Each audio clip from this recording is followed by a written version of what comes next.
Okay, in this demo, I'm going to show how you can use Winshuttle workflow in conjunction with Duet Enterprise to make a change to SAP data or to create new data in SAP. So here what I've done is in this SharePoint site, Duet Enterprise BCS object has been created for Material Master. So the SAP Material Master has been exposed through Duet Enterprise and Gateway, and I'm going to now use Winshuttle Forms and Workflow to make a change to that object, and then that change is going to be reflected in SAP. So this is the portal for Winshuttle Workflow, and as you can see, it has a list of forms that are available to me to make the master data changes, and it also has a task list which is in SharePoint, and a list of running processes that I can see. In addition, the portal can have other things, like it can have a status indicator where you can track the SLA status for different tasks. You can have other links and so on. I'm gonna start a basic process to request a master data change, and it's a simple one where I'm gonna change a couple of fields in a master data element in SAP. So here this drop down is populated from the BCS object which came from SAP. So I'm gonna pick one of these objects, and it shows me the current value of all the different fields, and I can change this new value, and I'm going to make this change, and this change is not going to affect in SAP until the approval is made.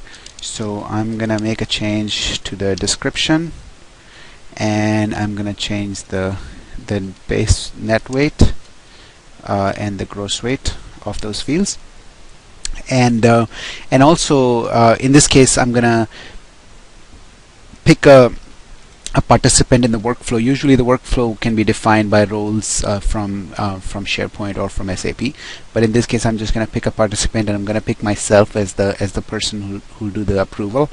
And I'm going to start the process. So when the process starts, it's going to now create a task for a member of the master data team, which in this case is myself, to approve this changes that was made by the originator. So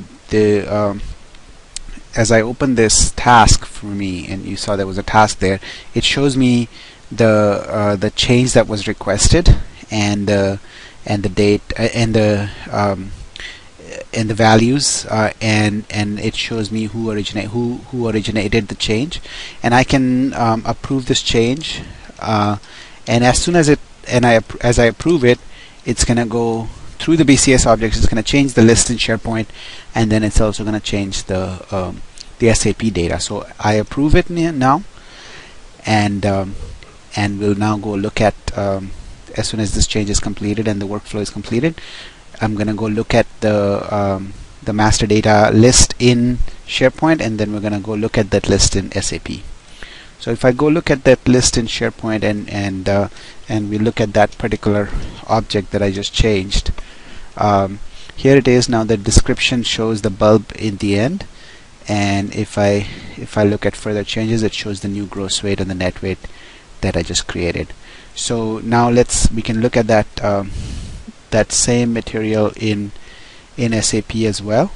So I go into SAP, and I go into the MM02 screen, and I have that material that I just changed. I look at the basic data view of that material, and it shows me the new gross weight and the net weight, and the new description that was changed through Duet Enterprise. So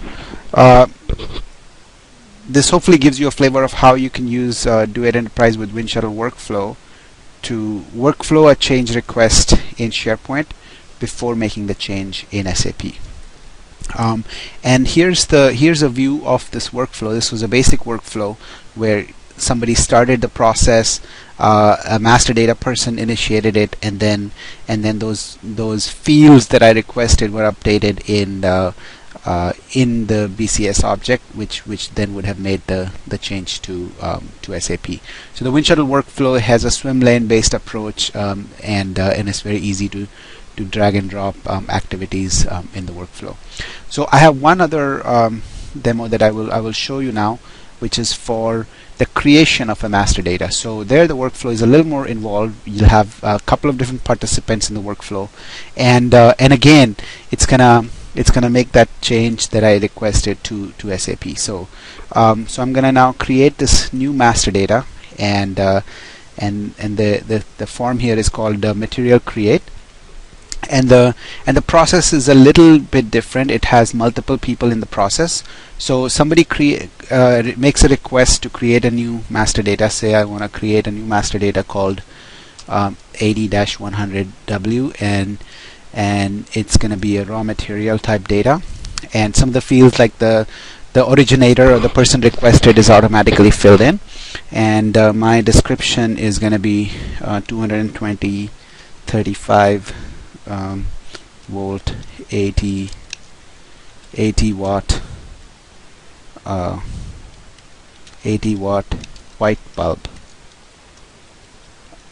and the unit of measure is going to be each, and the gross weight is going to be 0.06, and now the process is a little more involved because I have to select the MRP person will have to add the MRP data to this, and then the master data person will approve it.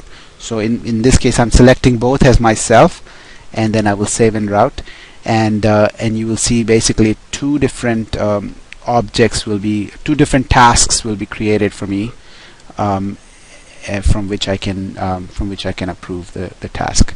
So the first task is that I have to create MRP data here. So now I get a totally different view of the form, which shows me the initial data with the person requesting submitted, and then it prompts me to change the MRP data, to pick the MRP data. So I select that, and then the master data person sees it, and then they can approve it. So meanwhile, I also want to show you a couple of other things in the Winshuttle workflow. Is that any activity, this is the activity that's currently running, and it's shown here, all the currently running processes. I can view the status of the process, and it shows me where it is in the history. So it shows me that I started it, the MRP person has completed it, and it's now now it's assigned to the master data team for approval. So all of this is tracked. A process that's completed, its history is also tracked, and I'll show you when I complete this process. So now I should have another process for the master data team to approve, a task for the master data team to approve. So I go in there, and the master data person sees a different view of the form. Now they see everything in there.